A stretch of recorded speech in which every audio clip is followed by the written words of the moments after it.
నమస్తే, welcome to JTV news. నా పేరు రేవతి. ముందుగా హెడ్లైన్స్ చూద్దాం. మీరు నమ్మాల్సిందే, ఇది అయోధ్య. తిహార్ జైల్లో ఎమ్మెల్సీ కవితను కలిసిన మాజీ మంత్రి హరీష్ రావు. బీఆర్ఎస్ కు షాక్, కాంగ్రెస్ లో చేరిన చేవళ్ల ఎమ్మెల్యే. ఢిల్లీ మద్యం కేసులో కూతురు కవితను కాపాడుకోవడానికి బీజేపీతో కేసీఆర్ లోపాయికారి ఒప్పందం కుదుర్చుకున్నారని పరిగి ఎమ్మెల్యే రామ్మోహన్ రెడ్డి ఆరోపించారు. అసెంబ్లీలోని సీఎల్పీ కార్యాలయంలో ఆయన మీడియాతో మాట్లాడుతూ తిరిగి అధికారంలోకి వస్తామని కేసీఆర్ పగటి కలలు కంటున్నారని ఎద్దేవా చేశారు. విద్యుత్ కొనుగోళ్ల వ్యవహారంపై జగదీష్ రెడ్డి కోరితేనే తాము జ్యుడిషియల్ విచారణ కమిషన్ వేశామన్నారు. తన అవినీతి బయటపడుతుందనే భయంతో కేసీఆర్ జస్టిస్ నరసింహారెడ్డి కమిషన్ ముందు హాజరు కాలేదన్నారు. కేసీఆర్ అధికారంలో ఉండగా 7 లక్షల కోట్ల రూపాయలు అప్పు చేశారన్నారు. వేలాది కోట్లను దుర్వినియోగం చేశారన్నారు. హరీష్ రావు మాటలు నమ్మొద్దని, ఆయన ఎప్పటికైనా బీజేపీలోకి వెళతారని జోస్యం చెప్పారు. ఇప్పటికైనా కేసీఆర్ అసెంబ్లీకి వచ్చి నిర్మాణాత్మక సూచనలు ఇవ్వాలన్నారు. నీళ్లు, నిధులు, నియామకాల కోసమే ప్రజలు రేవంత్ రెడ్డిని కోరుకున్నారని పేర్కొన్నారు. అధికారంలోకి వచ్చిన 6 నెలల్లోనే రుణమాఫీ చేశామని, 30,000 ఉద్యోగాలు ఇచ్చామని వివరించారు. రాజకీయ భవిష్యత్తు నియోజకవర్గ అభివృద్ధి కోసమే బీఆర్ఎస్ ఎమ్మెల్యేలు కాంగ్రెస్ లో చేరుతున్నారన్నారు. అధికారంలో ఉన్నప్పుడు ఎమ్మెల్యేలను అపాయింట్మెంట్ ఇవ్వని కేసీఆర్ ఇప్పుడు ఫామ్ హౌస్ కు పిలిచి భోజనం పెడుతున్నారని ఎద్దేవా చేశారు. ఢిల్లీ మద్యం కేసులో కూతురు కవితను కాపాడుకోవడానికి బీజేపీతో కేసీఆర్ లోపాయికారి ఒప్పందం కుదుర్చుకున్నారని పరిగి ఎమ్మెల్యే రామ్మోహన్ రెడ్డి ఆరోపించారు. అసెంబ్లీలోని సీఎల్పీ కార్యాలయంలో ఆయన మీడియాతో మాట్లాడుతూ తిరిగి అధికారంలోకి వస్తామని కేసీఆర్ పగటి కలలు కంటున్నారని ఎద్దేవా చేశారు. విద్యుత్ కొనుగోళ్ల వ్యవహారంపై జగదీష్ రెడ్డి కోరితేనే తాము జ్యుడిషియల్ విచారణ కమిషన్ వేశామన్నారు. తన అవినీతి బయటపడుతుందనే భయంతో కేసీఆర్ జస్టిస్ నరసింహారెడ్డి కమిషన్ ముందు హాజరు కాలేదన్నారు. కేసీఆర్ అధికారంలో ఉండగా 7 లక్షల కోట్ల రూపాయలు అప్పు చేశారన్నారు. వేలాది కోట్లను దుర్వినియోగం చేశారన్నారు. హరీష్ రావు మాటలు నమ్మొద్దని, ఆయన ఎప్పటికైనా బీజేపీలోకి వెళతారని జోస్యం చెప్పారు. ఇప్పటికైనా కేసీఆర్ అసెంబ్లీకి వచ్చి నిర్మాణాత్మక సూచనలు ఇవ్వాలన్నారు. నీళ్లు, నిధులు, నియామకాల కోసమే ప్రజలు రేవంత్ రెడ్డిని కోరుకున్నారని పేర్కొన్నారు. అధికారంలోకి వచ్చిన 6 నెలల్లోనే రుణమాఫీ చేశామని, 30,000 ఉద్యోగాలు ఇచ్చామని వివరించారు. రాజకీయ భవిష్యత్తు నియోజకవర్గ అభివృద్ధి కోసమే బీఆర్ఎస్ ఎమ్మెల్యేలు కాంగ్రెస్ లో చేరుతున్నారన్నారు. అధికారంలో ఉన్నప్పుడు ఎమ్మెల్యేలను అపాయింట్మెంట్ ఇవ్వని కేసీఆర్ ఇప్పుడు ఫామ్ హౌస్ కు పిలిచి భోజనం పెడుతున్నారని ఎద్దేవా చేశారు. రాజకీయాల్లో చంద్రబాబు, రేవంత్ రెడ్డిలను గురు శిష్యులుగా చెప్పుకుంటారు. ఉమ్మడి ఆంధ్రప్రదేశ్లో రేవంత్ రెడ్డి టీడీపీలో బలమైన నేత అని తెలిసిందే. రాష్ట్ర విభజన తర్వాత ఏం జరిగిందో ప్రత్యేకంగా చెప్పనక్కర్లేదు. ప్రస్తుతం రేవంత్ రెడ్డి తెలంగాణ ముఖ్యమంత్రిగా, రాష్ట్ర కాంగ్రెస్ సారథిగా ఉన్నారు. చంద్రబాబు ఏపీ ముఖ్యమంత్రిగా ఉన్నారు. త్వరలోనే వీరిద్దరూ ఒక వేదికపై కనిపించనున్నారు. జూలై 3వ వారంలో మొట్టమొదటి ప్రపంచ కమ్మ మహాసభలు హైదరాబాద్లో నిర్వహించనున్నారు. ఈ కార్యక్రమానికి తెలుగు రాష్ట్రాల సీఎంల హోదాలో చంద్రబాబు, రేవంత్ రెడ్డి హాజరవుతున్నారు. ఈ విషయాన్ని కమ్మ మహాసభ నిర్వాహకుడు జట్టి కుసుమకుమార్ వెల్లడించారు. హైదరాబాద్లోని హెచ్ఎస్సిసి ఈ ప్రపంచ కమ్మ మహాసభ వేడుకలకు వేదికగా నిలవనుంది. ఈ సభలకు భారత మాజీ ఉపరాష్ట్రపతి వెంకయ్యనాయుడు కూడా ముఖ్య అతిథిగా రానున్నారు. తెలంగాణలో రేవంత్ ముఖ్యమంత్రి అయినప్పుడు చంద్రబాబు విషెస్ తెలపగా, ఏపీలో ఇటీవల చంద్రబాబు సీఎం అయ్యాక రేవంత్ శుభాకాంక్షలు తెలియజేశారు. అంతే తప్ప ఈ మధ్య కాలంలో వీరిరువురు పరస్పరం కలిసింది లేదు. ఇప్పుడు వీరిద్దరి కలయికకు ప్రపంచ కమ్మ మహాసభ వేదిక కానుంది. రాజకీయాల్లో చంద్రబాబు, రేవంత్ రెడ్డిలను గురు శిష్యులుగా చెప్పుకుంటారు. ఉమ్మడి ఆంధ్రప్రదేశ్లో రేవంత్ రెడ్డి టీడీపీలో బలమైన నేత అని తెలిసిందే. రాష్ట్ర విభజన తర్వాత ఏం జరిగిందో ప్రత్యేకంగా చెప్పనక్కర్లేదు. ప్రస్తుతం రేవంత్ రెడ్డి తెలంగాణ ముఖ్యమంత్రిగా, రాష్ట్ర కాంగ్రెస్ సారథిగా ఉన్నారు. చంద్రబాబు ఏపీ ముఖ్యమంత్రిగా ఉన్నారు. త్వరలోనే వీరిద్దరూ ఒక వేదికపై కనిపించనున్నారు. జూలై 3వ వారంలో మొట్టమొదటి ప్రపంచ కమ్మ మహాసభలు హైదరాబాద్లో నిర్వహించనున్నారు. ఈ కార్యక్రమానికి తెలుగు రాష్ట్రాల సీఎంల హోదాలో చంద్రబాబు, రేవంత్ రెడ్డి హాజరవుతున్నారు. ఈ విషయాన్ని కమ్మ మహాసభ నిర్వాహకుడు జట్టి కుసుమకుమార్ వెల్లడించారు. హైదరాబాద్లోని హెచ్ఎస్సిసి ఈ ప్రపంచ కమ్మ మహాసభ వేడుకలకు వేదికగా నిలవనుంది. ఈ సభలకు భారత మాజీ ఉపరాష్ట్రపతి వెంకయ్యనాయుడు కూడా ముఖ్య అతిథిగా రానున్నారు.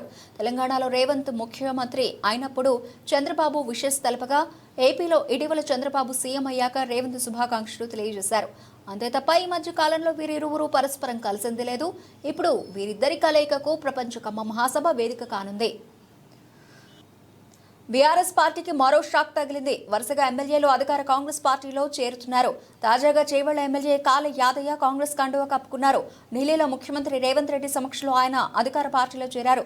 ఇప్పటికే జగిత్యాల ఎమ్మెల్యే సంజయ్ కుమార్, తెలంగాణ మాజీ స్పీకర్ బాన్సువాడ ఎమ్మెల్యే పోచారం శ్రీనివాసరెడ్డి కాంగ్రెస్ పార్టీలో చేరారు. ఇప్పటివరకు 6 బీఆర్ఎస్ ఎమ్మెల్యేలు కాంగ్రెస్ లో చేరారు. కాళ యాదయ్య చేవళ్ల నుంచి వరుసగా 3వసారి గెలిచారు. 2014లో ఆయన కాంగ్రెస్ పార్టీ నుంచి విజయం సాధించారు.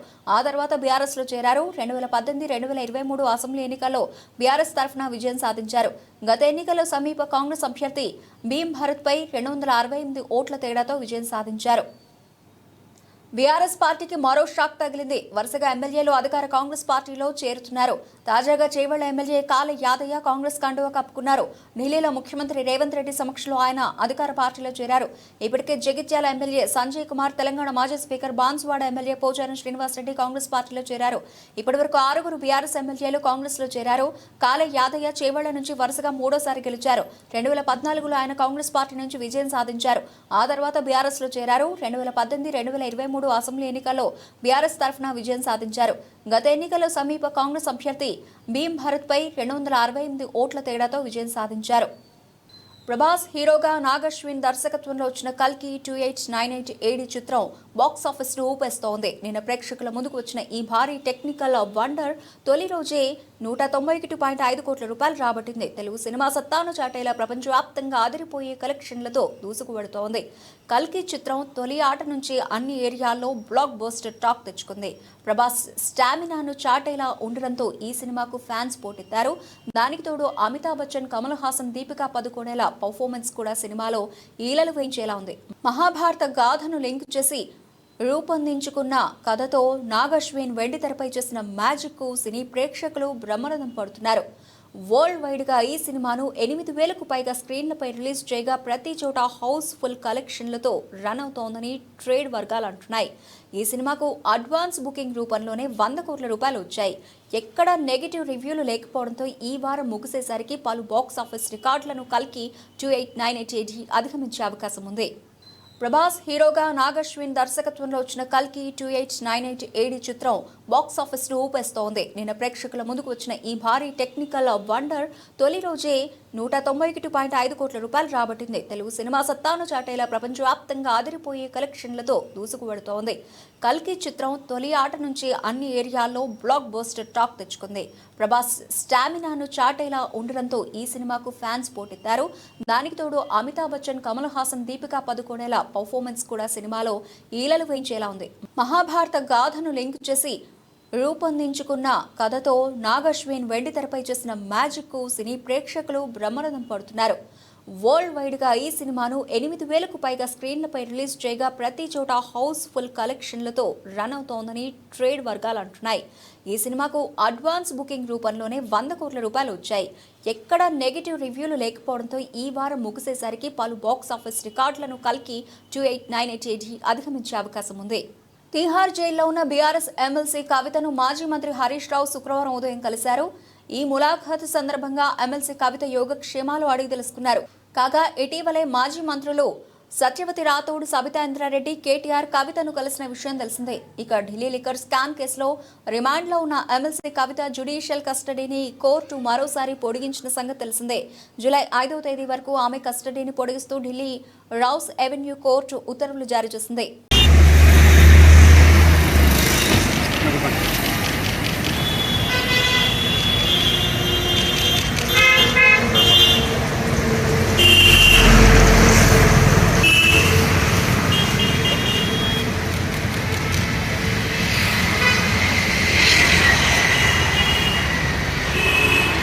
ఇటీవల కురిసిన వర్షాలకు అయోధ్య దాదాపు మునిగింది.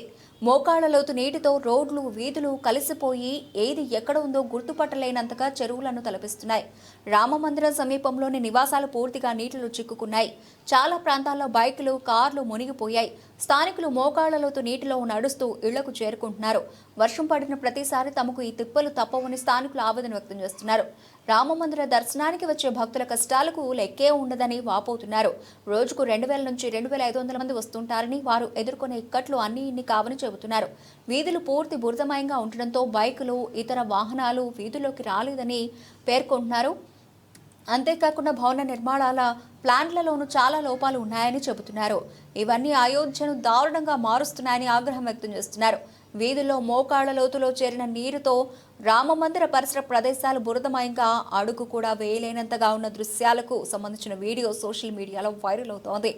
రాముడు తమవాడని, అయోధ్యను తాము కట్టామని గొప్పగా చెప్పుకునే బీజేపీ 10 ఏళ్ల పాలనకు ఈ వీడియో నిలువెత్తు నిదర్శనమని విమర్శిస్తున్నారు. ఇటీవల కురిసిన వర్షాలకు అయోధ్య దాదాపు మునిగింది. మోకాళ్ల లోతు నీటితో రోడ్లు వీధులు కలిసిపోయి ఏది ఎక్కడ ఉందో గుర్తుపట్టలేనంతగా చెరువులను తలపిస్తున్నాయి. రామమందిరం సమీపంలోని నివాసాలు పూర్తిగా నీటిలో చిక్కుకున్నాయి. చాలా ప్రాంతాల్లో బైకులు, కార్లు మునిగిపోయాయి. స్థానికులు మోకాళ్ల లోతు నీటిలో నడుస్తూ ఇళ్లకు చేరుకుంటున్నారు. వర్షం పడిన ప్రతిసారి తమకు ఈ తిప్పలు తప్పవని స్థానికులు ఆవేదన వ్యక్తం చేస్తున్నారు. రామమందిర దర్శనానికి వచ్చే భక్తుల కష్టాలకు లెక్కే ఉండదని వాపోతున్నారు. రోజుకు 2000 నుంచి 2500 మంది వస్తుంటారని, వారు ఎదుర్కొనే ఇక్కట్లు అన్ని ఇన్ని కావని చెబుతున్నారు. వీధులు పూర్తి బురదమయంగా ఉండడంతో బైకులు, ఇతర వాహనాలు వీధుల్లోకి రాలేదని పేర్కొంటున్నారు. అంతేకాకుండా భవన నిర్మాణాల ప్లాన్లలోనూ చాలా లోపాలు ఉన్నాయని చెబుతున్నారు. ఇవన్నీ అయోధ్యను దారుణంగా మారుస్తున్నాయని ఆగ్రహం వ్యక్తం చేస్తున్నారు. వీధుల్లో మోకాళ్ల లోతులో చేరిన నీరుతో రామమందిర పరిసర ప్రదేశాలు బురదమయంగా అడుగు కూడా వేయలేనంతగా ఉన్న దృశ్యాలకు సంబంధించిన వీడియో సోషల్ మీడియాలో వైరల్ అవుతోంది. రాముడు తమవాడని, అయోధ్యను తాము కట్టామని గొప్పగా చెప్పుకునే బీజేపీ 10 ఏళ్ల పాలనకు ఈ వీడియో నిలువెత్తు నిదర్శనమని విమర్శిస్తున్నారు. బులెటిన్ ముగించే ముందు హెడ్లైన్స్ మరోసారి. మీరు నమ్మాల్సిందే, ఇది అయోధ్య. తిహార్ జైల్లో ఎమ్మెల్సీ కవితను కలిసిన మాజీ మంత్రి హరీష్ రావు. బీఆర్ఎస్ కు షాక్, కాంగ్రెస్ లో చేరిన చేవళ్ల ఎమ్మెల్యే. ఇవి ఇప్పటివరకు నబుల్చిన అప్డేట్స్. మరిన్ని అప్డేట్స్ తో మళ్ళీ కలుద్దాం. అంతవరకు సెలవు, నమస్తే.